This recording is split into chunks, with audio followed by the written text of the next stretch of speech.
If we had a better structure, I thought I had some kind of stuff in mind to say geopolitical zones. And we had a plan that every geopolitical zone must have a power station, for example. That means we have a minimum of six strong power stations. Yes. It's very important that we embrace these investors.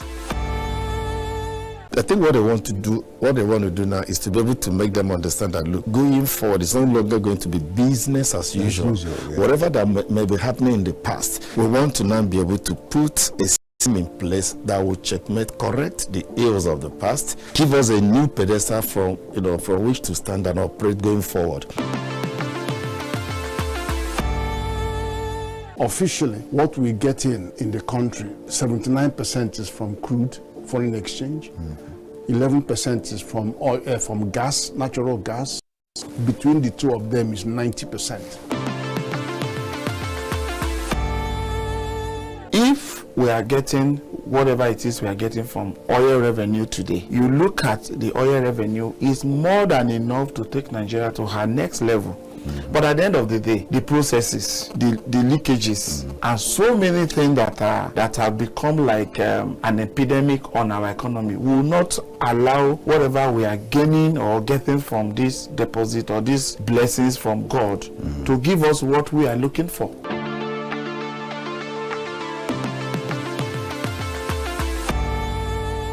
The coming of Brazil now this time is important. Then first they have to organize a workshop for these herders, those who rear cows. This is why it's good for you to have your cows in a particular place, and these are things you do to feed them well, and they will equally have good meat for consumption. The end of a matter is better than its beginning, and in the other way around, the beginning of a thing also can predict what the afternoon or the evening of that same thing would look like. With the trend that has not been curbed and nothing has been discussed about it, for instance, when you see a project like fuel subsidy removal and you don't have a substitution or alternative like stomach infrastructure or welfare package for the same people that you are coming up to lead. And even though I didn't hear her directly, but it was in news that the president's wife made a speech that Nigeria should not be afraid that they are not coming to loot Nigeria because they are already having money. They are billionaires or trillionaires. So people were depending on that speech. Okay, if you come up, at least if you are a rich man and you come to manage a team, you make your influence affect the people so that they will now have hope. So right now, apart from God, sir, the trend that we are seeing in our economic ecosystem doesn't promise any better show for anybody.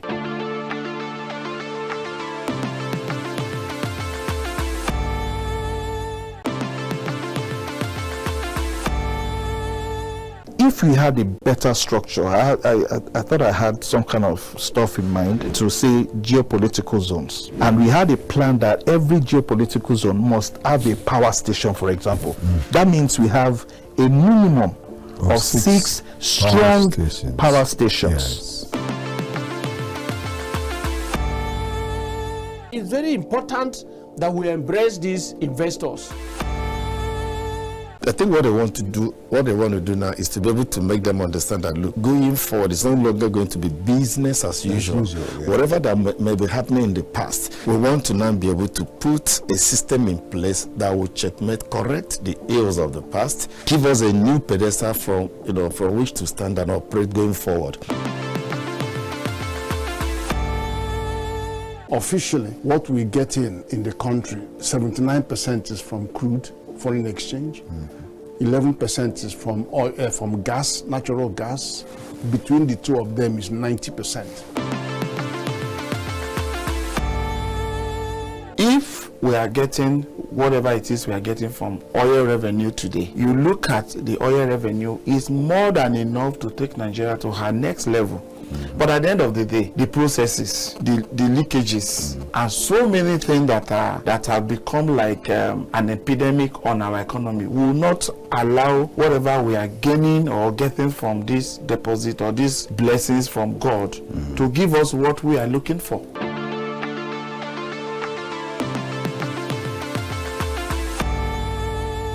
the coming of Brazil now this time is important, then first they have to organize a workshop for these herders, those who rear cows. This is why it's good for you to have your cows in a particular place, and these are things you do to feed them well, and they will equally have good meat for consumption. The end of a matter is better than its beginning, and in the other way around, the beginning of a thing also can predict what the afternoon or the evening of that same thing would look like. With the trend that has not been curbed and nothing has been discussed about it, for instance, when you see a project like fuel subsidy removal and you don't have a substitution or alternative like stomach infrastructure or welfare package for the same people that you are coming up to lead, and even though I didn't hear her directly, but it was in news that the president's wife made a speech that Nigeria should not be afraid that they are not coming to loot Nigeria because they are already having money. They are billionaires or trillionaires. So people were depending on that speech. Okay, if you come up, at least if you are a rich man and you come to manage a team, you make your influence affect the people so that they will not have hope. So right now, apart from God, sir, the trend that we are seeing in our economic ecosystem does not promise any better show for anybody.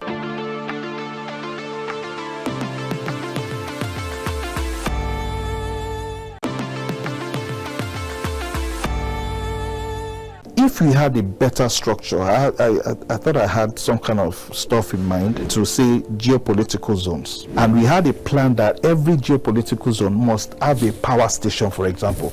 That means we have a minimum of six strong power stations. Yes.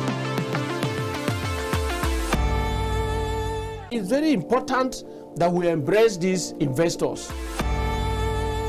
I think what they want to do now is to be able to make them understand that, look, going forward, it's no longer going to be business as usual.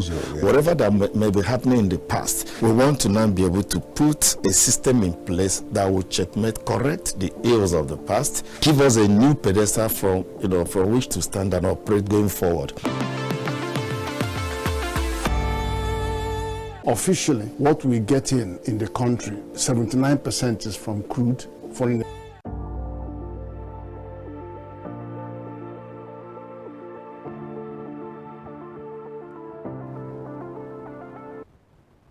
Hello, good to have you on the program again today. I must say that it's a pleasure as always to be here, not minding whatever stress that comes up. It's a pleasure that we'll be here and we'll talk with you again on this program. The economy today is of course a program that is aimed at improving the economy of the nation, the state, the community, the family and the individual. And that is what we also intend to do on the program today. I've got a specific topic that is, I must say, it's truly a very special topic, and we'll be talking about it on the program today. I'm talking about a harsh business environment, the way it is seen in the country. But going on to a more specific point, I'm looking at young women's plight. Well, we will talk. There are supposed to be two guests anyway, but one is already here with me, so if the second one comes in later, I will say welcome back.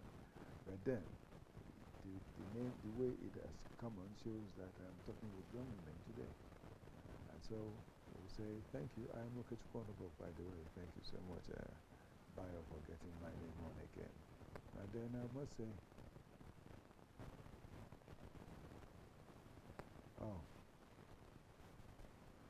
Well, we'll just take a break and we'll get back. And while this break is coming on, I will say let us just take our business news so that it will roll on. If I have no return, I'll introduce my first guest, that is Blessing Kolawole here already. Let's take it.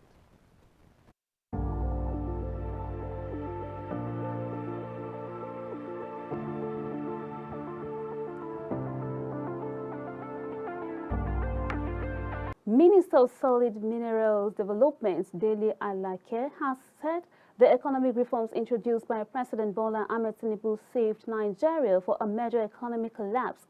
Speaking in Abuja at the 2026 Nigeria Revenue Service and Ministry of Solid Mineral Development Joint Stakeholder Sensitization for the North Central Zone, Alake described the removal of fuel subsidy in 2023 as a decisive step that kept the nation's economics afloat. The event themed From Resources to Revenue, aligning solid minerals operations with the 2025 Tax Reforms Act, focused on strengthening revenue generations in the mining sector and improving compliance with tax reforms. Alake attributed Nigeria's economic decline to decades of dependence on importation at the expense of local production, noting that the trend weakened industries caused job losses and contributed to the depreciation of the naira. He stressed the need to revive local production and reposition the solid minerals sector as a major driver of economic growth and national revenue generation. And away from that, the World Bank Group Guarantee Platform, housed under the Multilateral Investment Guarantee Agency, MIGA, says it plans to more than double its annual insurance of guarantees in Africa to $6.4 billion by 2030. And according to a World Bank statement, the initiative is expected to improve the lives of about 190 million people across the continent over the next 4 years. The bank noted that Africa's working-age population is projected to grow by 740 million within the next 3 decades, with nearly 12 million young people expected to enter the labor force every year. It explained that guarantee will play a major role in attracting private sector's investment into key job creation sectors such as agribusiness, energy, infrastructure, healthcare, digital technology, finance and trade. The World Bank added that the initiative is aimed at supporting Africa's ambition of becoming a major driver of economic growth. And now the Monetary Policy Committee of the Central Bank of Nigeria has retained the monetary policy rate at 26.5% following its 305th meeting held in Abuja. CBN Governor Olayemi Cardoso announced that the committee also retained the symmetry corridor around the MPR as well as the cash reserve ratio for deposit money banks and merchant banks. Cardoso explained that although inflation has risen marginally for 2 consecutive months, the committee believes the increase is temporary and largely driven by external shocks. He noted that the decision to maintain current rates is aimed at sustaining monetary stability while closely monitoring inflationary trends in the economy. The federal government has unveiled new digital platforms for the Office of the Tax Ombudsman as part of efforts to strengthen taxpayers' protection, improve dispute resolution, and enhance transparency in Nigeria's tax administration system. The newly launched platform includes an official website, a toll-free call center, and a case management system designed to give taxpayers easier access to complaints, resolution, and mediation services. Speaking at the launch, Taiwo Oyedele described the initiative as a major milestone in Nigeria's fiscal reforms journey. He said the platforms will promote accountability, boost public confidence in the tax system, and ensure that taxpayers have a more efficient channels for resolving disputes. That was business news, and we'll look at what we have too. And let me say that we'll go straight to Stock Exchange this week and look at it and see the way it has come this week. Let's look at the Stock Exchange.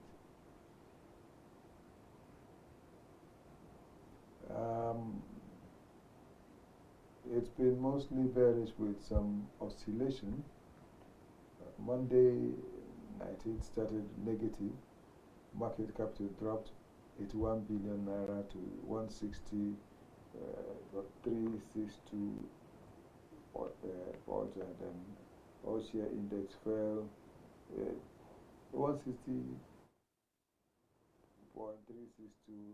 thousand.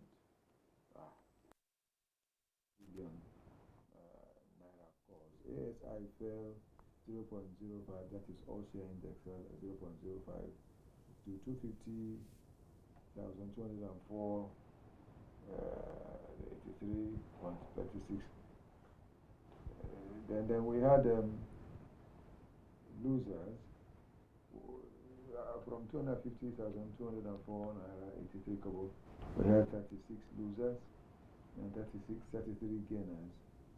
While on Tuesday we had that's 20th, we had market reversed part of recent gains. They say our share index came down 0.58% to 241,740.15. Investors lost 906 billion naira in market capital. Earlier this month, week ended May 15, was strong. All share index up 1.03%, week on week to 244,775 naira 53.83 points. Market capital gained at 1.10 trillion naira to 157.094 trillion naira. And we look at year-to-date return.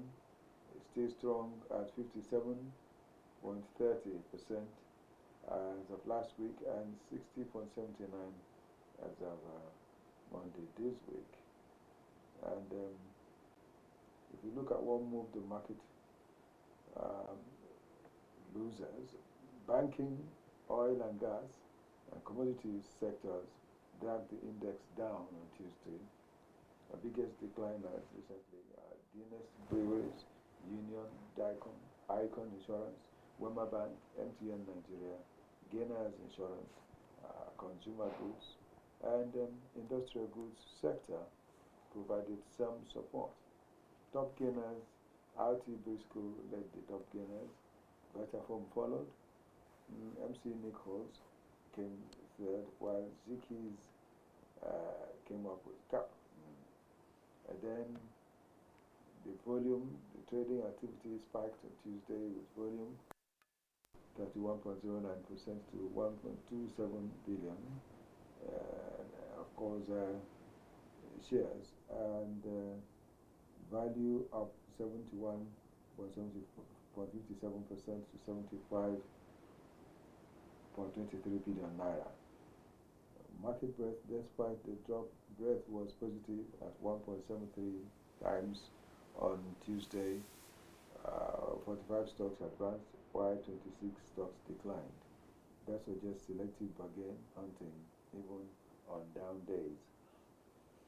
And when we look at quick numbers, market capital 155.15 trillion naira as of Tuesday, and all share index 241,750.15 points, and year-to-date return 55.35%.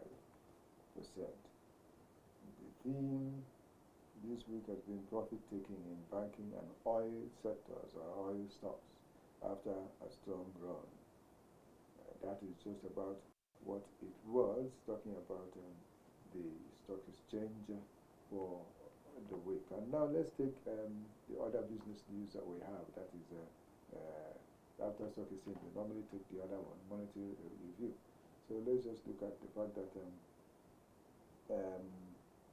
looking at it really, there are certain things we found out that I will just place under this particular review, not specifically because there is the money itself involved, but Boa Cement posts 1.2 trillion naira revenue, declares 10 per share, 10 naira per share dividend. And then oil prices rise as U.S. stockpiles fall amidst supply risk, so the prices rose. And looking at the fact that there are other factors that we found in the kind of a challenge, but we'll just let that be for now. But let's also talk about LNG LNG is turning 7 in propelling Nigerian content industrial growth. The Nigerian liquefied natural gas LNG says its Train 7 project is a catalyst for Nigerian content development and industrial growth. Train 7 remains one of Nigeria's largest ongoing energy investments. When completed, it is expected to raise NLG, that is liquefied natural gases production capacity from 22 million tons per annum to 30 million tons per annum, a 35% increase in Nigeria's LNG export capacity. NLNG Managing Director and Chief Executive Officer Falade made the remark during a panel on Nigerian content support, lessons, experiences, success stories, and at the Nigerian oil and gas midstream and downstream 26 in Lagos. Well, that is just what I would say. We'll just take from it and conclude on that story. We'll still have some more, but not for today. We'll just go ahead to look at what we have for our program for this day. And I did mention that there is this topic, and the topic, please, can we see that topic again? And the topic has to do with the harsh business environment. Yes, the harsh business environment. And looking at that harsh business environment, we're specifying the fact that has to do with women and women involvement. Talking about the fact that I would say young women's plight. I have a young woman with me here. The other is yet to come, but let's begin with this one. This young woman is Blessing Kolawole, and she is an entrepreneur. We want to hear from her. This is not her first time on this program anyway. It's not even the second. But it's good to have you on the program again, Blessing. Thanks for having me on the program, The Economy Today. Yes, you're welcome. Thank you. And looking at, but let me ask you, is it true that there is a harsh business environment right now in the market, in the country? Absolutely, yes. Okay. There is. So that means we are on track. And then again, looking at it, you see also that there is the other part, the sub, which we said young women's plight. Looking at the general harsh business environment, it's affecting every aspect of the business, every aspect of business. In fact, someone said that the only sector that you may say is not harsh right now is those who are into politics. And I said, is that supposed to be a business, a form of business? And they said, yes. Some people see politics as the business they run, and that's why you keep seeing them perpetuating themselves in office. Someone being a senator for 20 years still wants to go again and see how many more years, even as they have done again, and some people are returning, and all that. Some people have become governors, become senators, and came back, became governors, and now returning again to the Senate. That is business. That's the way the fellow says it. And I think the fellow is not wrong. Do you think he's wrong? Looking at the fact that these fellows are consistently placing themselves in offices to make sure that money, government money, comes to them on a general note. That should be their business, is it not? In some ways. Yes, in some ways it should be their business. In actual fact, it's their business. The only problem I have with them is someone that had become a senator some years back, later became a governor, and now he's running to the Senate. Which pension are you paying this person? Because the fellow is collecting pension, and the fellow is still working. I don't know. They need to explain it. Because they are supposed to stop every pension they are paying them, every, not just pension, but every money they give them for whatever they had been. All that should be suspended until they finish the current one they've gone into. Then when they return, they decide they want to pay them. Well, I'm still going to talk about this maybe the more on political matters when we get into the politics. Yes. Exactly. But then looking at this, the business world, plight of young women. young women. You are a young woman. Yes. Are you going through anything right now as far as business is concerned in Nigeria? A harsh business environment, it refers to the social and economic, challenges that prevents young women and businesses to survive and grow. And we need to understand that in this increasingly difficult economic environment, young women are still trying to survive.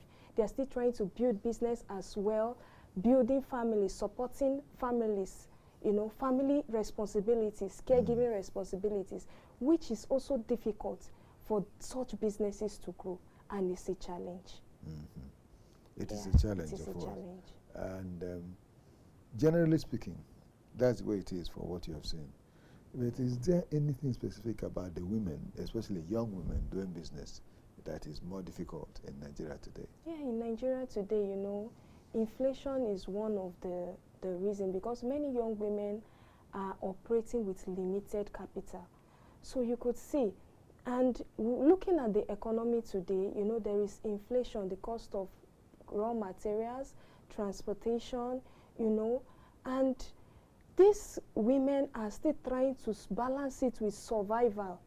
In as much as they sell, they get little profit, they use it for survival basis and to eat and to take care of family responsibilities and all that, which is a problem to these young women, because these products are high. Customers can no longer afford what they usually afford because of the increments in prices, and it affects sustainability. You get? It affects sustainability, and these people, these young entrepreneurs, are forced to reduce the quality of the product, which is very, very bad. And the turnout too, the way the turnout in the outputs, the patronage will reduce drastically, because if the product is substandard, customers will reduce. And again, sustainability will be more difficult, which is also a challenge. Okay. Yeah. It's also a challenge, because when you look at it, just as you mentioned the word sustainability, well, I want to say that our country ranks top for business because of a mix of macro instability, infrastructure gaps, and regulatory friction, because from what you're saying, that is just the major thing. Yeah. And it's not that business is impossible. Business is possible, but a lot is involved in getting into it today.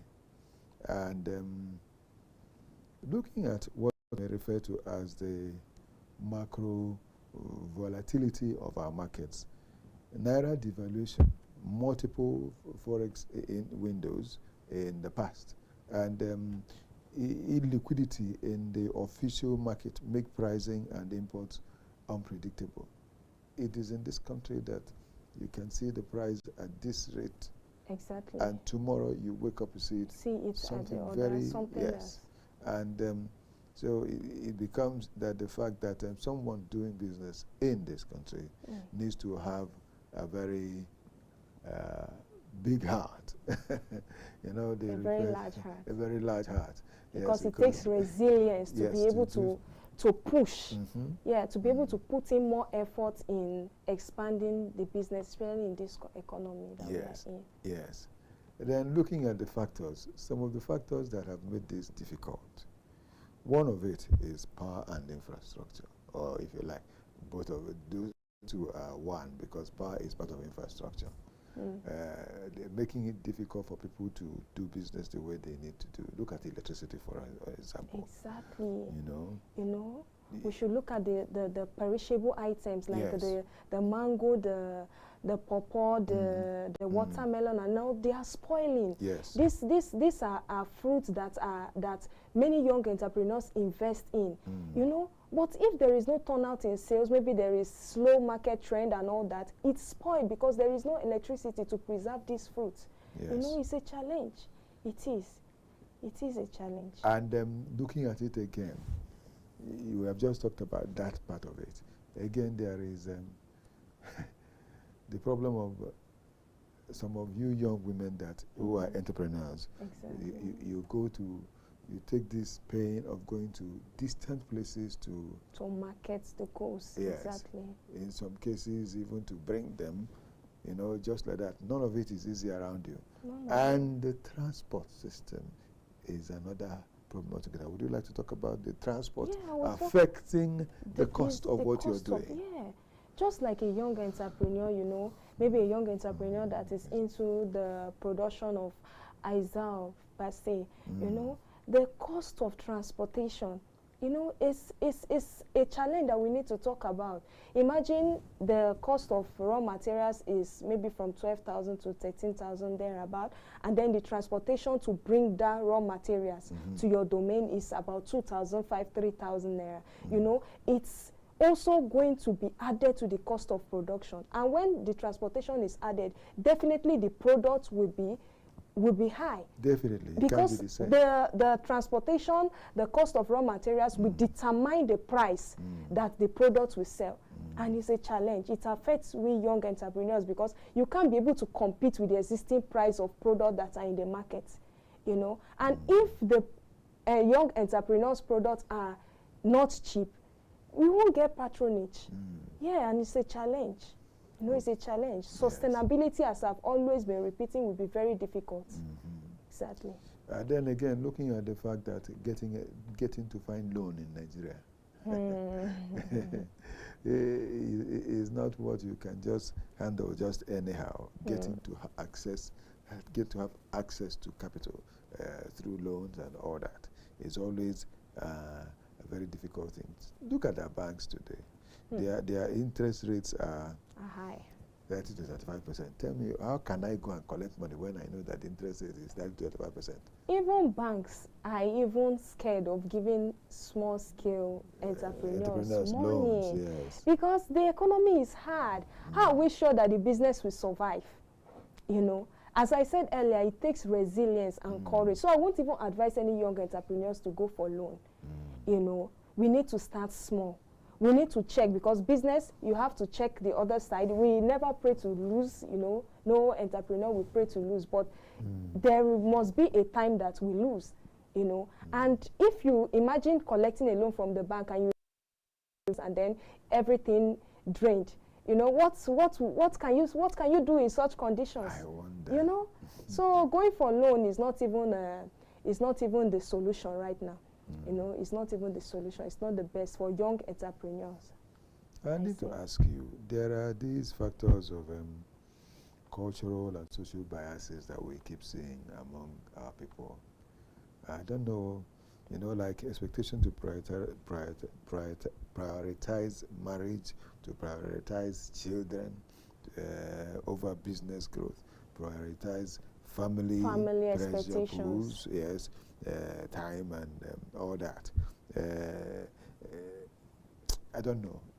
As a young lady doing business, have you witnessed or seen someone that's involved that has had this kind of problem? Yeah, I would say I've seen, you know, there is is it an issue last year, will I say a sin or an issue last year?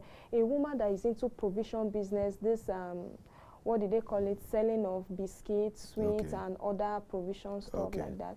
You know, you mentioned something of balancing it with family expectation. Yes, it affects the business, because we all know that provision businesses, it's, if not constant patronage, the profit is small. Yes. Because in a carton, maybe it might be 1,000 naira, maybe in a carton of biscuit or juice, it can be 1,000 naira. So imagine family eating from that business. Maybe children wants to go to school. Mommy, give me this. The mommy bring out juice or biscuit, you know. It's telling on it. And once the profit is affected and then the capital, definitely the business will wreck. It will fall completely. Yes, and I've experienced a very blossoming shop that at the long run, before you know, things begin to reduce. Customers will ask for this, she doesn't have. Customers will ask for this, she doesn't have, because of family expectation and other things. When mommy will call, you give out money, family members, you give out money, and it's telling on the capital and also on the shop. And then the shop reduced to nothing. So it's a challenge, you know. And you know, sometimes I've witnessed that. Yes, and sometimes this thing that is maybe like given to people, members of the family, They see from that little gain that From will come that from little, yeah. That's why sometimes there is something the Igbos will say, that a child that is looking out for his own has not committed any crime. They say, you know, when a child is starting business, a young person is starting business. In business, the young person is a child. Exactly. So, and as he is starting, he is expected to, develop and to become big sometime, maybe in the next 5 years or 10. Because all businesses that are standing today start yes, small. Yeah, yes. There's always a story. Exactly.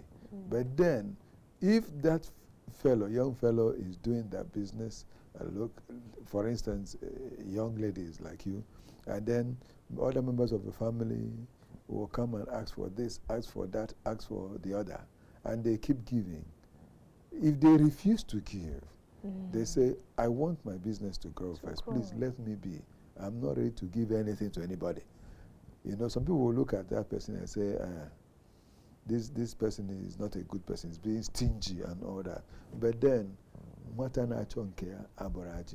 is what it means. In some ways, I would like to say something about that. You know, the society, if we think that we should walk by what the society say, none of us will succeed. Exactly, none of us will succeed. So I will advise that everyone should do what will profit him or her. You get? Even if you die today, the society will still talk that, even in the burial, the food was not enough. That's true. Exactly. So we all should do what profit us. That is just it. We should do whatever that will profit or that will make our business to grow and become and stand. We need to do it. Because imagine a business that is just growing from the scratch.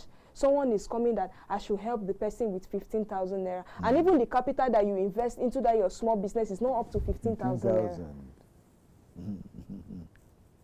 Can't we see that that is a high level of a financial mistake? They call that financial mistake. Because you don't have it. But because you want to be relevant. Yes, and maybe let it be that. And to be able to meet up with family expectations. Yeah. If you jump into the shoes that does not fit you, you know, it's a challenge. Even if the business fall today, the family member will still laugh that there is no business that this person play his hand to do that will stand. This one, he sell cucumber. The cucumber business is as packed to one side. Now he's doing provision. The shop has died down. You know? Yes, yes. So we need. Yeah, the person talking is part of the people that destroyed that business. Exactly. Exactly. So it is not a crime for you to It's not a crime for you to face your business first. Till when it stands, when you are capable to carry other people along, then you can do that. This reminds me of, because I do watch all this social media, especially Gege, you do talk, say something about that. People call him stingy, but there are some things that we need to learn from him. Yes. You know, he says something that that my business cannot be striving, and then I will still be trying to meet up with family expectation. Anybody that think I'm stingy should think that I am who I am. My business must stand. When my business stands, then we can look around. You know, we can look around and give to whoever needs my help. And I think that is a very good example that we need to learn from, especially young women, young entrepreneurs that are growing up. Young women in Nigeria are not lacking hustle at all, as far as I know. The system makes capital, safety, and networks harder to access. And when those gaps close, even a little, if they close even a little, you see businesses scale fast. There are flutter waves, piggy vest, hundreds of agro processors started that very moment that you get to find that started that way, and they keep growing. And investment is not expected that it comes just like that. It will take some time to get to where. Gradual process. Yes, that is one thing I also need to stress, because when some people see young ladies doing business, what is it doing? After all, it is her boyfriend's money. After all, it's sugar daddy that gave to her. Exactly. Whatever it is, even if it's her boyfriend that gave her, let her make that business prosper. That's the most important thing. You know, that's the most important thing. That's why the South African women, the good ones there, are saying that they should not chase Nigerians away from South Africa, because the Nigerian women, there's one called Princess, a beautiful lady from South Africa, said that, I saw her online, that she said that Nigerian men are good men, that Nigerian men have helped them to make businesses in their country. Nigerian men will start Uber for them. Nigerian men will start things like that for them, start businesses for them, open stores for them, and be supporting them financially till they see that they are grown, so that they should not chase Nigerian men away from their country. So whatever it is, even if it's the person's friend or whoever that is giving the money, let that money grow. Don't come and start shorting that money that you're speaking against. Let her do her business. When she excels, then family, you can come. But at the starting point, let that girl breathe. I want to say something Yes. to that. You know, the society that we are in today, mostly if they see young women striving in their business, they will link it to a man. That a man is behind the success of this woman. Yeah, there are some men who help their women, you know, who support them in businesses, but there are still some women that did it by themselves and with the help of God, that are resilient, that are trying, you know, to create a career for themselves. Just imagine a woman who started selling pure water to the extent that she had enough capital to set up a business for herself, you know, and then the society is saying that, she's doing well now. Is it not a man? That is not encouragement at all from the society. It is not. And that is why the society is not encouraging at all. You see that some young women today are even shy. Some don't even want to engage themselves in these businesses.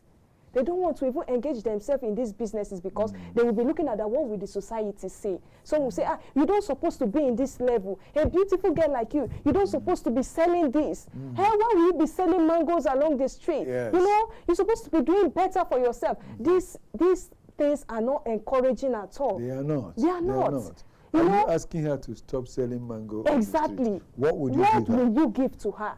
If she asks you for money, you will start asking for other things that you shouldn't That ask. is why we need to inculcate this in families. Families need to teach their young women as they are growing up how to make money from little things. Yes, from little things.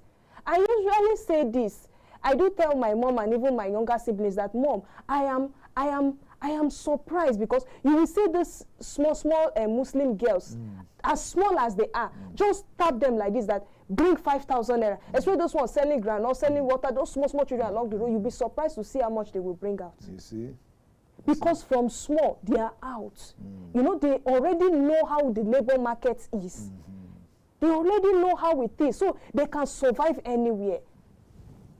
So the society needs to encourage these young women that are trying to build something from themselves, not discourage them, not telling them that men are the source of their money. There are still some women that can say today, that can proudly say today that men are not the one who make them. Yes. They strive, you know, they stood to make sure that they prove to the world that they have something to offer. Yes, and even now that you mentioned the small young Muslim girls, it's good because they are still part of the young women in business.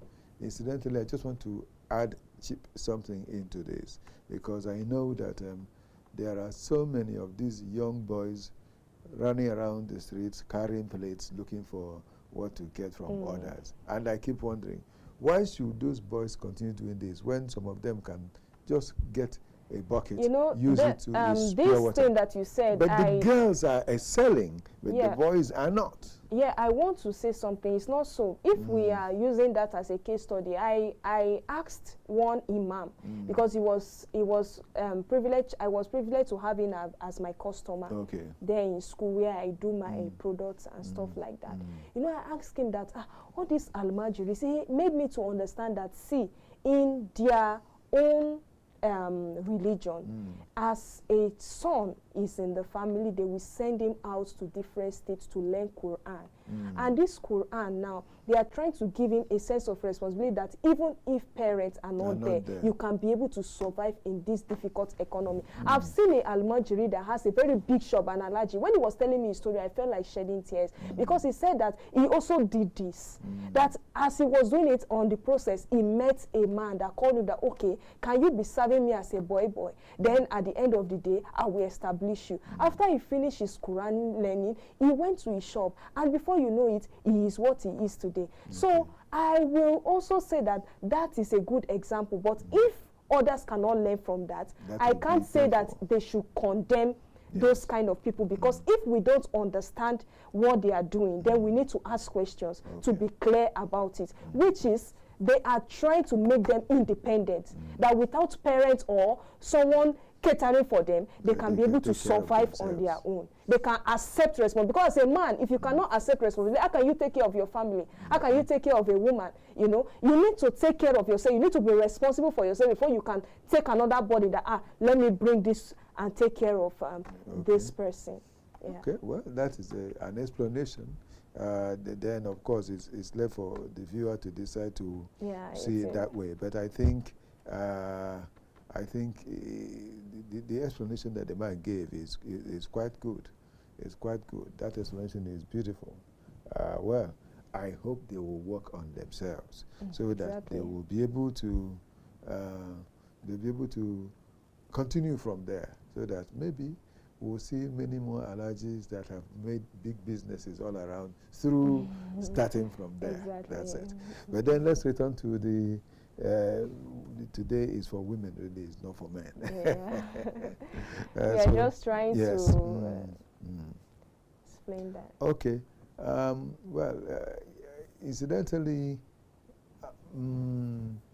our second guest wouldn't be coming into this program afterwards because the message reaching me is that the distance, she's still at a long distance. It may not be easy for her to get here today. So we could use her on another edition of the program. But then we want to say, looking at, generally speaking, the ladies and their businesses, let me pull you a bit.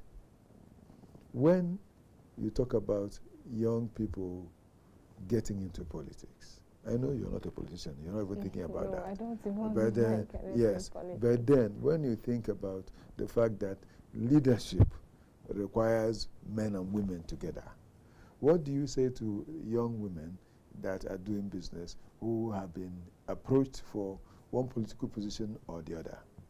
My advice is, if they have, you know, the zeal for that, they should go for it. Yeah, they should go for it. They should accept it if they have the zeal for it. But will the society be encouraging? That is another thing. Because many believe that women don't have a voice.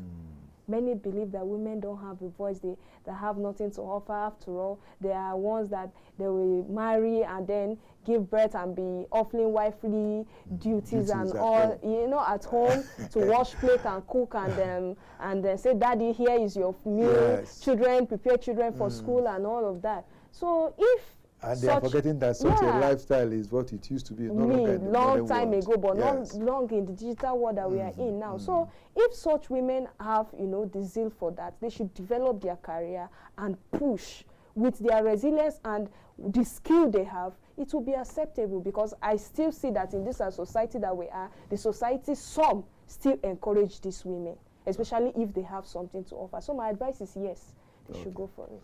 Okay. I'm about concluding, but I remember something that I was told recently.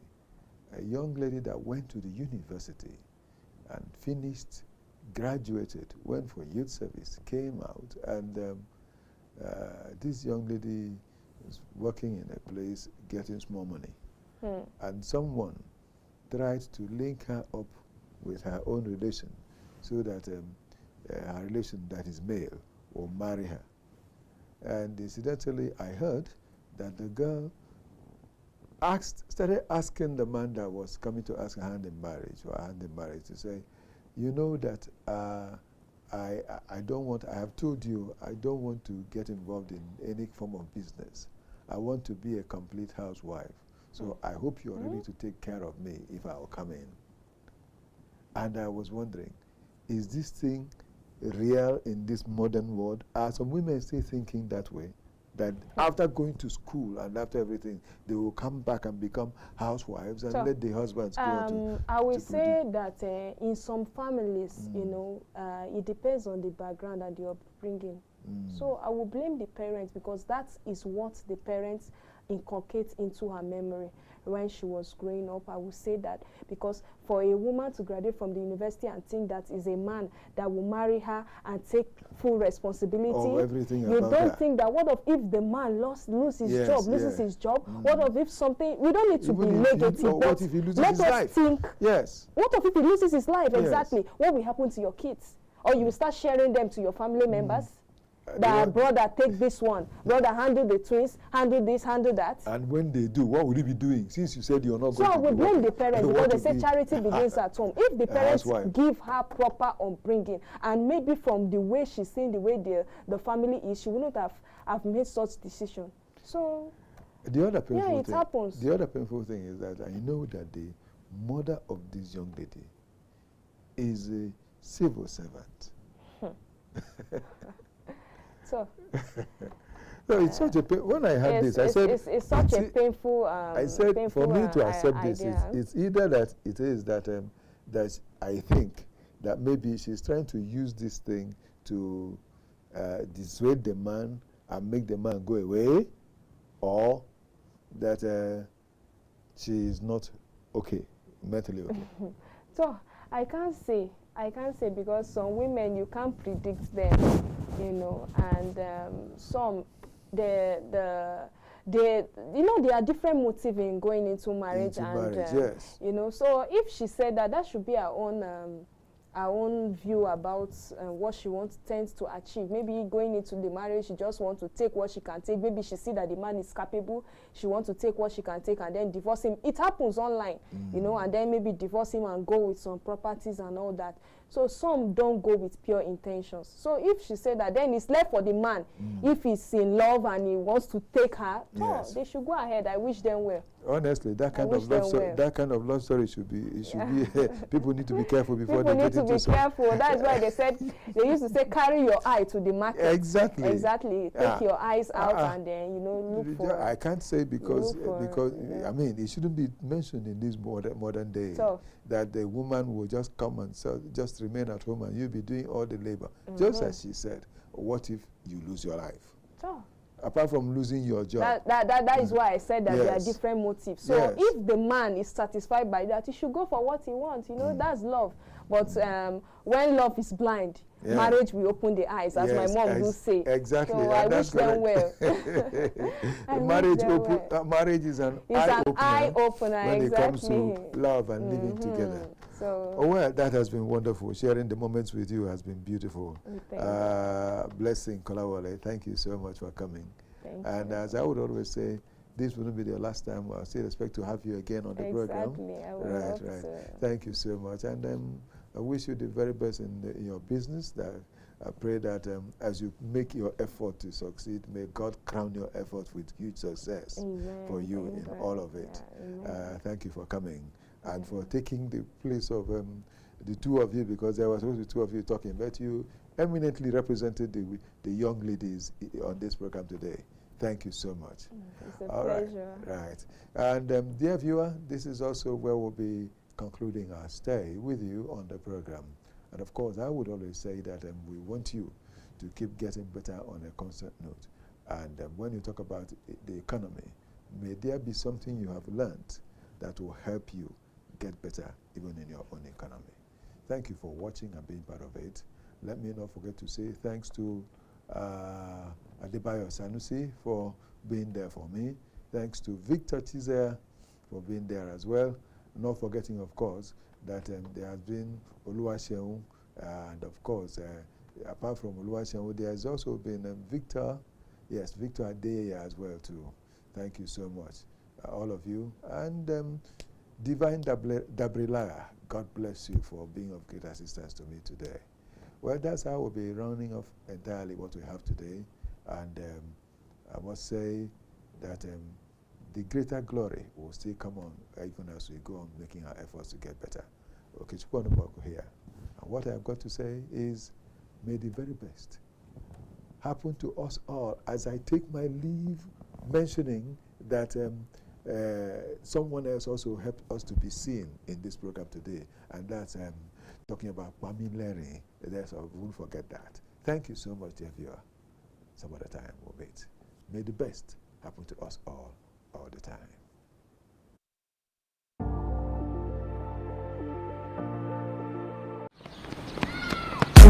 Hey, Jago! Hey, Jago! Hey, Jago! Hey, Jago! They press money before. That's right. That's one I old taker. Me self go press for sure. I be the new